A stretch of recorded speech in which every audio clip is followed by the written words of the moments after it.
El kit de competencia EAS de al usuario la capacidad de monitorear EGTY anidar un impulso adicional de 0 a 100 psigY sensors de temperatura de -40 F a 300 F para un máximo control.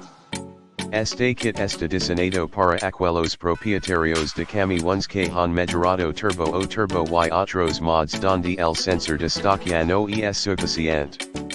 Los propietarios de camiones que utilizan tus camiones para competiciones dyno, tiradores de trineo y carreras de arrastra esta es la configuración ideal para ti. Dos EAS wetbewerb set biatet dem benutzer die Möglichkeit, EGTs zu überwachen und Funktionsatgleich 0 to 100 psig boost und -40 F bis 300 F Temperatursensoren für ultimative Control hinzu.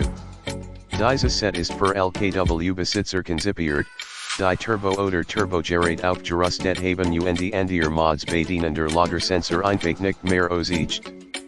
LKW Besitzer, die ihr Trucks für Dyno Wettbewerb, Schlittenpuls und Drag Racing verwenden, ist dies das Ideal Set für